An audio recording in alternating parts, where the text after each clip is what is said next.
नमस्कार मित्रों।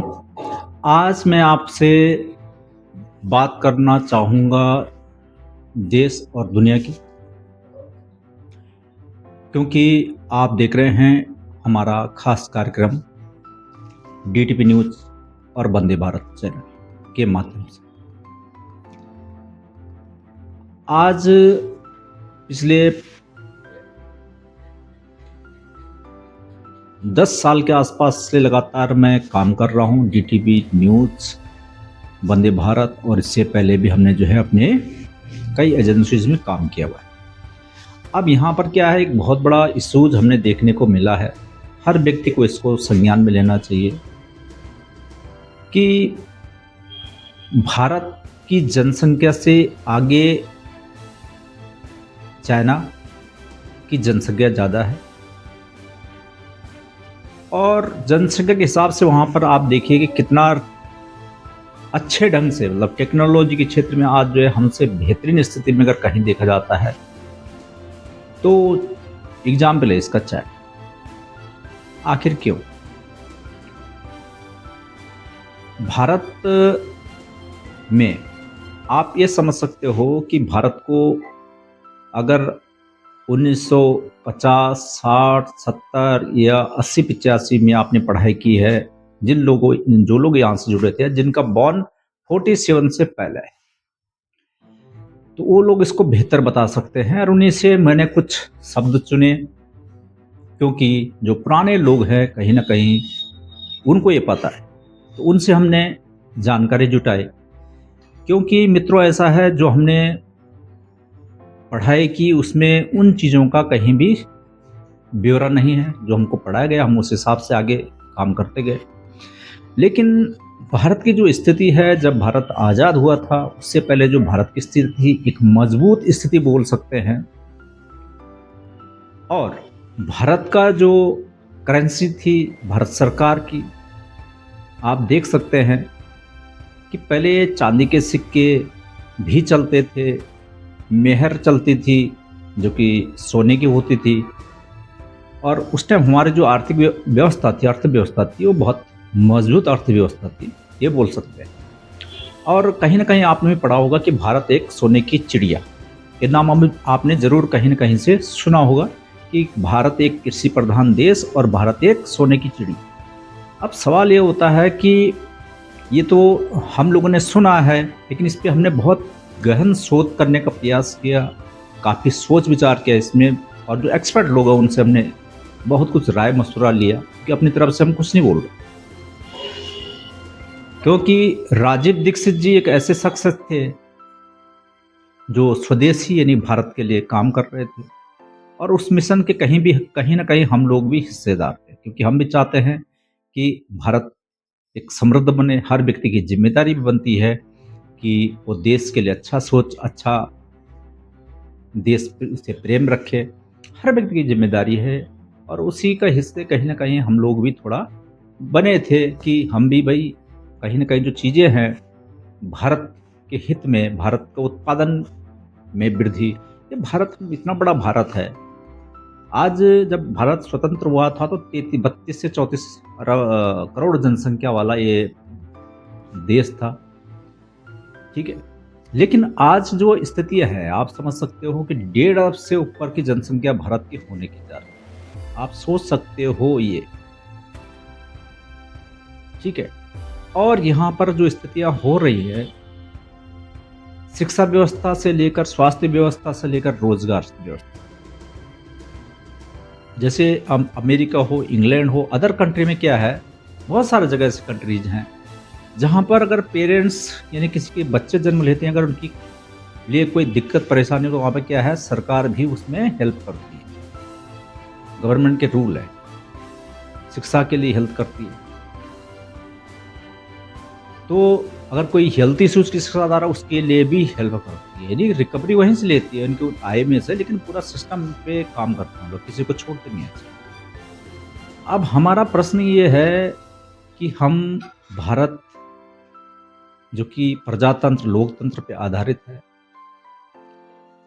और ये तब से लेकर आज तक, आज 2025 चल रहा है मेरे ख्याल में, जो मैं बता रहा हूँ आपको तजुर्बा या आपको मालूम होना चाहिए कि हम कहाँ खड़े हैं।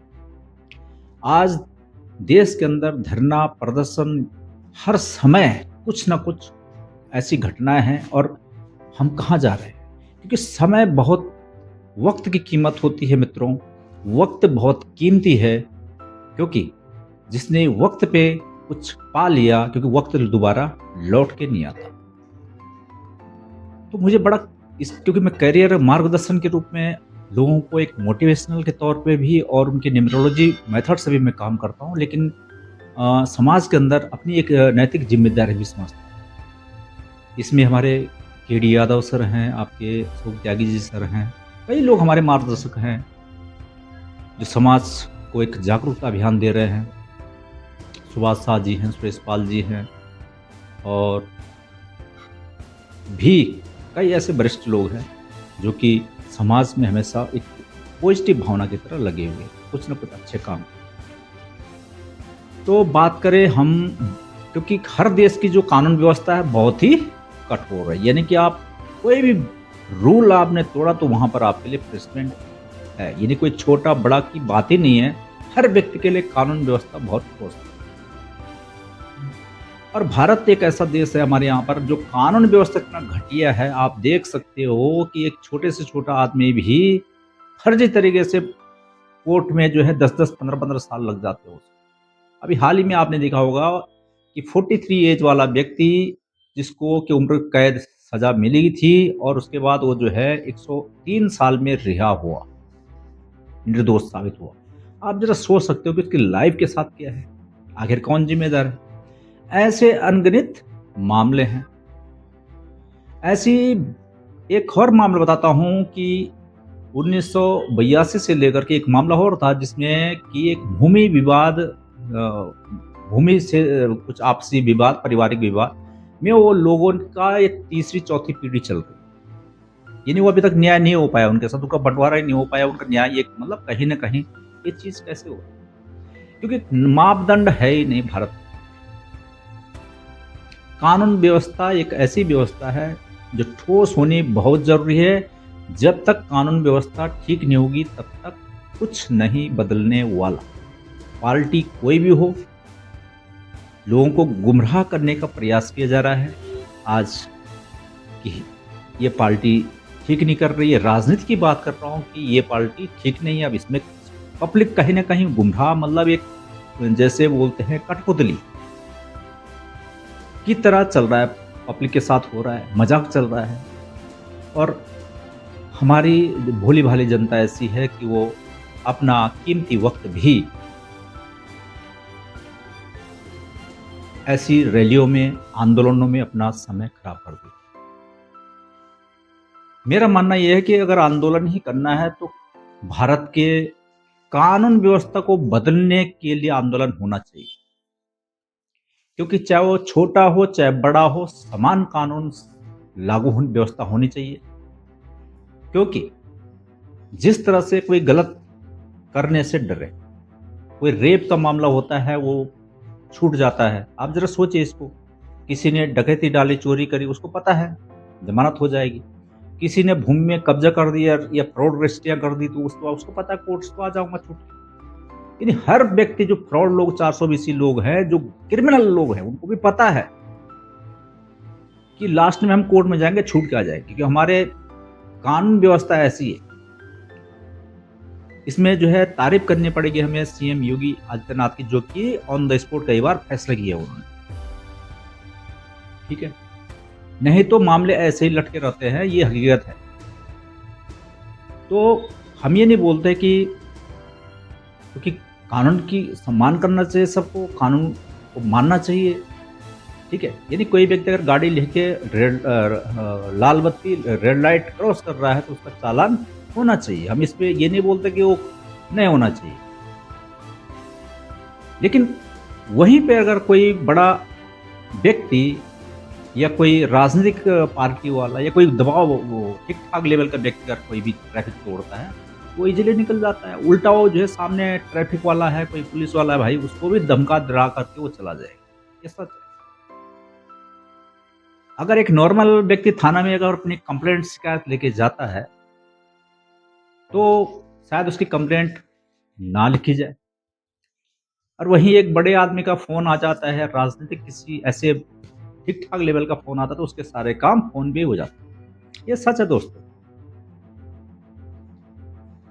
यहाँ कानून व्यवस्था दुरुस्त नहीं है, यानी कि उत्तर प्रदेश का कानून अलग होगा, उत्तराखंड का अलग होगा। जैसे यहाँ तक कि व्यवस्था ऐसी है कि जजेस के मामले में फैसले इनके जो है हाई कोर्ट, सुप्रीम कोर्ट, आपका डिस्ट्रिक्ट कोर्ट, सब मनमाने तरीके से चल रहे हैं।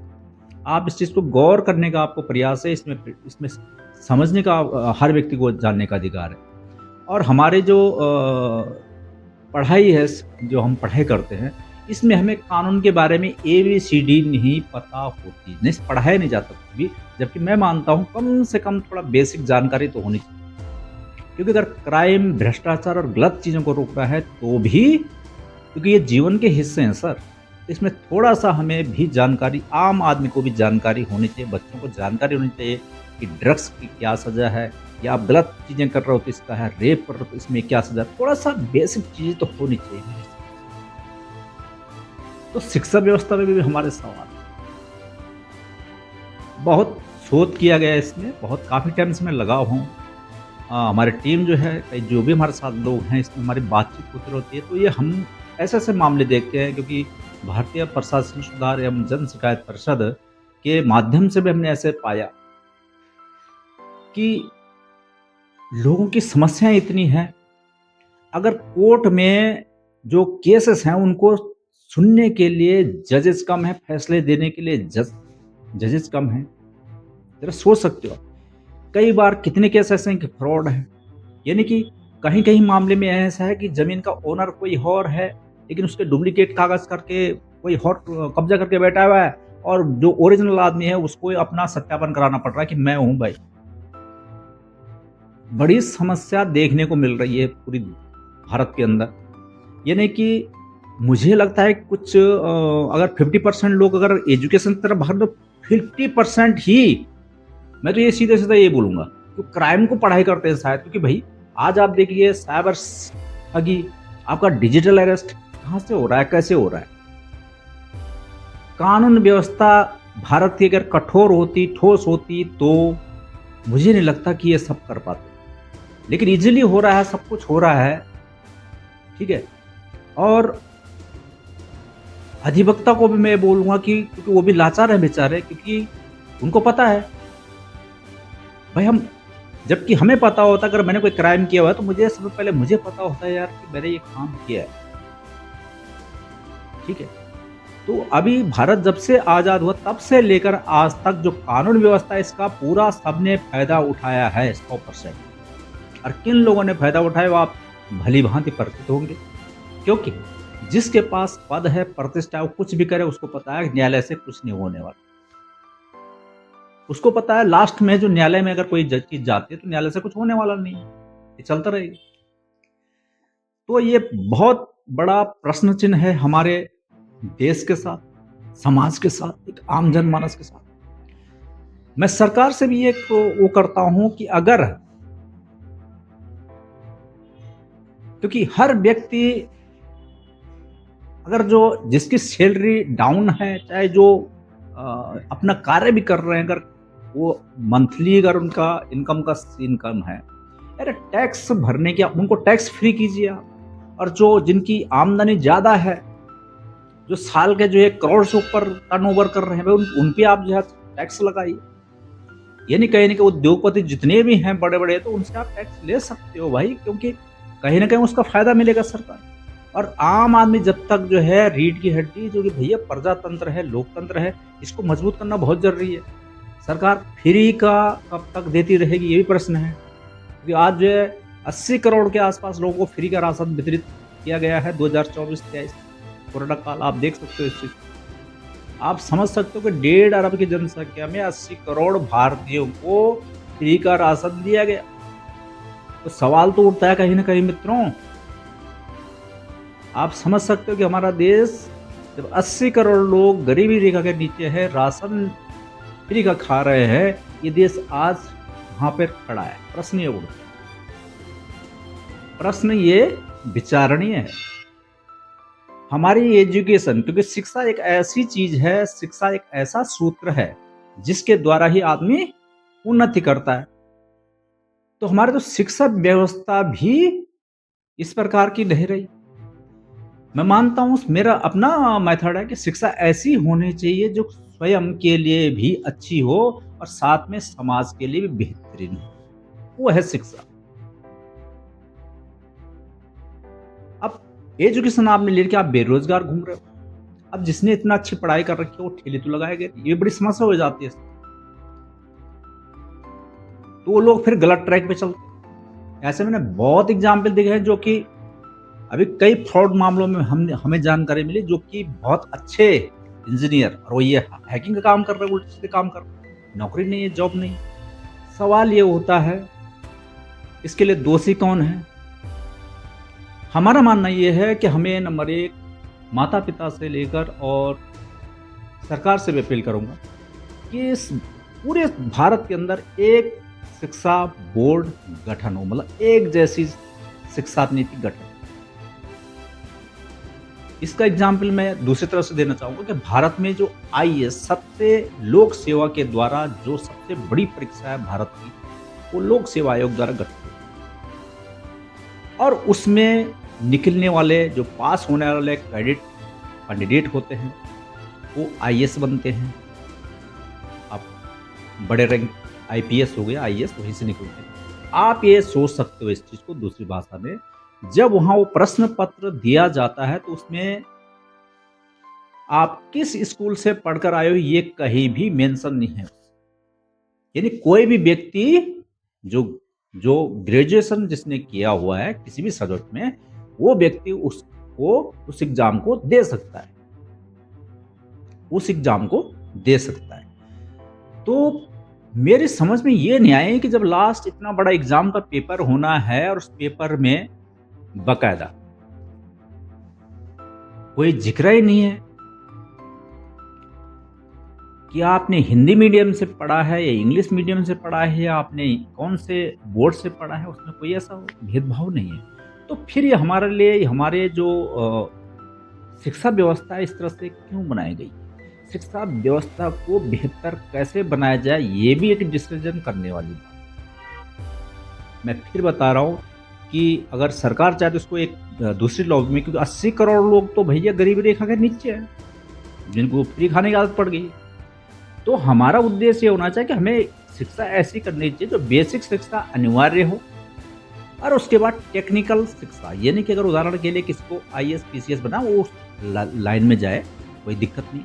लेकिन बेसिक शिक्षा ऐसी है कि आप अगर कोई व्यक्ति इंजीनियरिंग के क्षेत्र में जाना चाहता है, कोई मेडिकल फील्ड के अंदर जाना चाहता है, कोई अपना स्वरोजगार के लिए जो है मैकेनिकल के क्षेत्र में जाना चाहिए, छोटे से लेकर बड़े तक स्तर तक की पढ़ाइयों का सिलेबस इस तरह से चेंज होना चाहिए। चाहे कोई होटल के क्षेत्र में जाना चाहिए तो उसके लिए वो एक्सपर्ट बनेगा। तो भाई हमारा देश बहुत जल्दी बेहतर हो सकता है, पॉसिबल है, क्योंकि सरकार के हिसाब से जॉब नहीं हो सकती है, ये भी है, क्योंकि भाई नहीं हो पाएंगे। गवर्नमेंट के हिसाब से सोचिए, हम सबको सरकारी नौकरी पॉसिबल ही नहीं है। लेकिन उदाहरण के लिए कि कोई व्यक्ति एक आर्किटेक्ट की पढ़ाई कर रहा है, इंजीनियरिंग, सिविल इंजीनियरिंग कर रहा है, उसने अपनी पढ़ाई की 10th के बाद अपना ले रहा है, उसी सब्जेक्ट में चल रहा है, उसी में अपनी पढ़ाई कर रहा है, तो आगे चल करके क्या होगा, उसको बेनिफिट मिल जाएगा। किसी को कृषि के क्षेत्र में जाना है तो उसके बाद वो ठीक कृषि विज्ञान के क्षेत्र में अपना करियर को डेवलप कर सकता है। यदि वो वैज्ञानिक ना बने, कम से कम एक अच्छा किसान, मतलब खुद कमाने वाला बन सकता है, उसको जानकारी होगी। ऐसे ही अन्य क्षेत्र में किसी को मोबाइल रिपेयर का काम करना है, टेक्नोलॉजी, मोबाइल, लैपटॉप, इन क्षेत्र में जाना, तो वहीं से वो अपना जो है 3 साल पढ़ाई करके और बढ़िया ढंग से अपना स्वरोजगार जोड़ सकता है। और इसको सरकार को पहल करनी बहुत आवश्यकता है। अगर हमारी जो शिक्षा व्यवस्था दुरुस्त हो जाएगी तो शायद कुछ अच्छा ही होगा। स्वास्थ्य व्यवस्थाएं की बात करें तो देखो, ये देश की रीढ़ की हड्डी है और हर व्यक्ति का एक अधिकार भी है अच्छा हेल्थ शिक्षा। क्या भारत जब हम गवर्नमेंट बोलते हैं, गवर्नमेंट ऑफ इंडिया, तो भारत सरकार के अंदर जितने भी सरकारी हॉस्पिटल आते हैं, इनमें पूरी बढ़िया ढंग की फैसिलिटी होनी चाहिए कि नहीं होनी चाहिए? अगर यहाँ पर अच्छी फैसिलिटीज होती हैं, तो भाई जाने की कहाँ ज़रूरत है? इसका फ़ायदा क्या है कि बहुत सारे बीमा कंपनियाँ फ़ायदा उठाती हैं। मजबूर होता है इंसान कि भाई उसको पता है सरकारी हॉस्पिटल में इलाज नहीं है, तो वो जो है अपना बीमा लेकर बैठता है। हज़ारों रुपए वो जो है इंश्योरेंस कंपनी को दे रहा है, चाहे वो बीमार हो ना हो, लेकिन इसको डर तो है ना कहीं। तो जब हमारा वो पैसा अगर सरकार यूज़ करे, मतलब उदाहरण के लिए कि हॉस्पिटल डेवलपमेंट के लिए, तो बेनिफिट रहेगा उसका। तो इस पर भी विचार होने की आवश्यकता है। तो हमारा 2 फाउंडेशन है, एक तो शिक्षा व्यवस्था, एक सबके लिए एक जैसी शिक्षा होनी चाहिए, और दूसरे नंबर पे है कि जो स्वास्थ्य व्यवस्था है वो सबका अधिकार होना चाहिए उस पे, और इसमें सरकार की पहल होना बहुत ज़रूरी, सरकार को पहल करना चाहिए। तो सब निजी होता जा रहा है, जिससे कि आने वाला समय में बड़ी दिक्कत का सामना करना पड़ सकता है। और इससे पहले मैं बोलूँगा कि सर्वप्रथम जो कानून व्यवस्था है, इसके लिए आम जनमानस से मैं ये बोलता हूँ कि भाई सरकारें आए गई, लेकिन ये आवाज़ कौन उठाएगा कि हमारे अधिकार, यानी कि जो भारतीय कानून व्यवस्था है, इसको वाक़ई बदलने की आवश्यकता है, कि आम जनमानस परेशान है सर। आम जनमानस कोर्ट कचहरियों में परेशान है, न्याय व्यवस्था में परेशान है, बाहुबली जो है आगे बढ़ रहे हैं। हम इस चीज़ को नोटिस कर रहे हैं, फ्रॉड काम हो रहे हैं, वो उनको पता है सब हो जाएगा सेट। तो ठोस कानून व्यवस्था होनी ज़रूरी है। हर व्यक्ति को इस मुहिम से जुड़ने की ज़रूरत है, क्योंकि आने वाले समय में हम बहुत कुछ आगे भी आपको इसमें लेके चलेंगे, बताएँगे। तो अधिक से अधिक लोग हमारे साथ जुड़ें, ताकि हम लोग एक टीम का गठन बना करके पूरा अच्छे ढंग से इसको आगे बढ़ा सकें। उद्देश्य सिर्फ़ ये है कि भारत को बेहतर बनाना, भारत को अच्छा स्वास्थ्य देना, भारत को अच्छी शिक्षा देना, उद्देश्य सिर्फ़ एक ही है। बाकी आज के लिए इतना ही। बने रहे हमारे साथ डीटीपी न्यूज़ और वंदे भारत टीवी के साथ। धन्यवाद।